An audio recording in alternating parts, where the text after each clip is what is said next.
Baiklah, perkenalkan nama saya Pranesti 481. Di sini saya akan menyampaikan definisi dari teknologi pembelajaran. Nah, dari 3 pendapat para ahli, yaitu Profesor Dr. Hardy Marso dalam Yami M dikutip oleh Purba, dan menurut Yaumi Muhammad, lalu menurut Purba 2021. Di sini dapat kita simpulkan dari pendapat 3 para ahli tersebut bahwasanya teknologi pembelajaran ini adalah suatu studi untuk memfasilitasi pembelajaran pada manusia dengan sistematis dan dengan cara menciptakan, memanfaatkan, menggunakan, mengelola proses dan sumber-sumber teknologi serta sumber-sumber belajar yang tepat. Peran teknologi sebagai media pembelajaran. Pembelajaran sebagai istilah awal yang berhubungan dengan teknologi pendidikan adalah pengajaran visual, di mana kegiatan pembelajaran menggunakan alat bantu visual seperti objek, model, gambar, atau alat-alat yang digunakan dalam menyajikan pengalaman konkret secara visualisasi.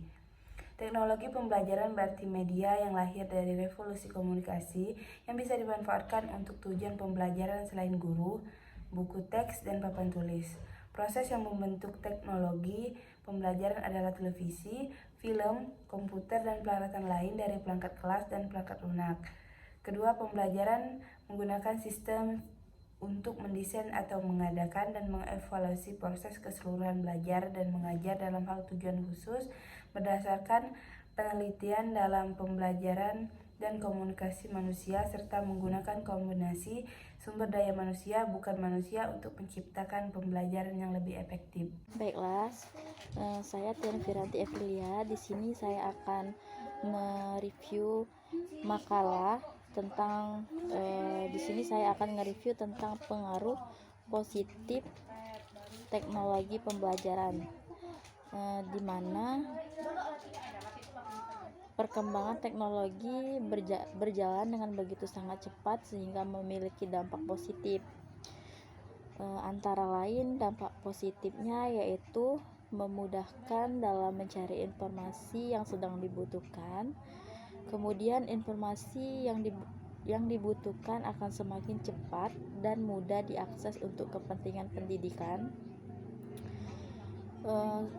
Kemudian inovasi dalam pembelajaran semakin berkembang dengan adanya inovasi e-learning yang semakin memudahkan proses pendidikan dan dapat membuat kelas virtual atau kelas yang berbasis telekonferensi yang mengharuskan sang pendidik dan peserta didik berada dalam satu ruangan.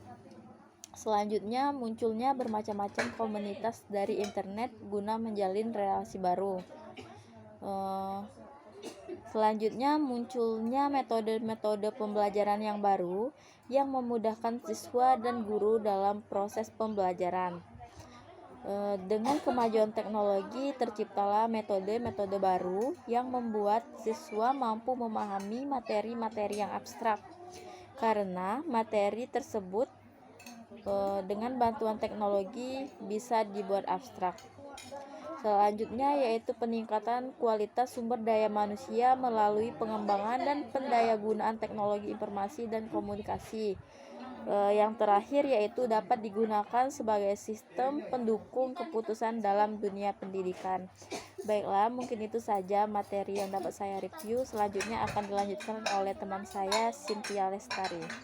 Terima kasih. Baiklah, di sini saya akan mereview dampak negatif yang ditimbulkan oleh perkembangan iptek. Nah, menurut saya di dalam makalah teman-teman ini sudah cukup menjelaskan secara rinci di mana dampak negatifnya yaitu antara lain e-learning yang dapat menyebabkan pengalihan fungsi guru dan mengakibatkan guru jadi tersingkirkan atau juga menyebabkan terciptanya individu yang bersifat individual karena sistem pembelajaran dapat dilakukan dengan hanya seorang diri.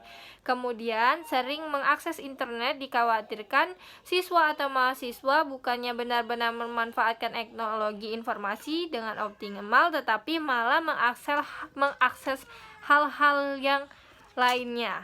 Kemudian peserta didik bisa terkena information overload, yakni menemukan informasi yang tidak habis-habisnya yang tersedia di internet sehingga rela menghabiskan waktu berjam-jam untuk mengumpulkan dan mengorganisir informasi yang ada yang akhirnya dapat membuat seorang kecanduan.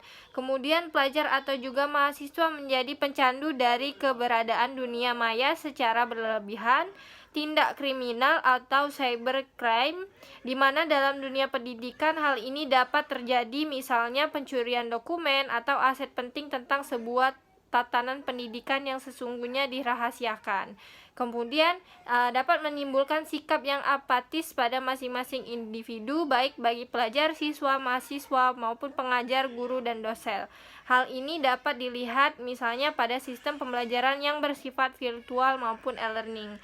Nah, menurut saya itu sudah sangat menjelaskan bagaimana dampak negatif yang ditimbulkan oleh perkembangan iptek itu sendiri. Baiklah, terima kasih. Saya Munawaro akan menjelaskan mengenai peran teknologi dalam pembelajaran. Peran teknologi pendidikan yang sangat menonjol dan memiliki makna mendalam dalam pembelajaran di era revolusi industri. Yang pertama itu mengubah ruang kelas tradisional dan pasif menjadi ruang kelas yang aktif dan interaktif. Kemudian memodernisasi iklim pembelajaran dan institusi pendidikan. Yang ketiga itu mendesain dan mengorganisasikan konten pembelajaran yang sistematis. Yang keempat itu memberikan warna dan berkontribusi dalam meningkatkan kualitas proses pembelajaran. Yang kelima itu meningkatkan cara mengajar dan memberikan bahan ajar dan yang diprogram dengan baik berbasis digital seperti e-book berbasis multimedia, audiovisual, audio animasi, dan yang lainnya. Kemudian yang 6 itu mengupayakan untuk membuka temuan baru dalam penelitian pendidikan di bidang proses riset, evaluasi, dan pengajaran kelas. Kemudian yang ketujuh, menyediakan praktik pembelajaran. Baiklah, saya Rizka Cahyasari. Di sini saya akan mereview materi mengenai pentingnya teknologi pembelajaran. Teknologi pembelajaran melibatkan adopsi alat baru di kelas untuk menciptakan pengalaman belajar yang lebih baik. Teknologi juga memungkinkan pendidik untuk menyampaikan informasi secara lebih efektif. Selain itu, teknologi juga membuat pembelajaran menjadi lebih menarik dan membantu pengajar dengan tugas-tugasnya seperti penilaian dan lain-lain. Teknologi juga dapat membantu pendidik dalam menentukan kebutuhan dan persyaratan serta menciptakan solusi dalam kegiatan pembelajaran. Selain itu, teknologi seperti penilaian otomatis serta dapat mengurangi beban pendidik dan memberikan pengalaman belajar yang lebih menarik lagi terhadap peserta didik.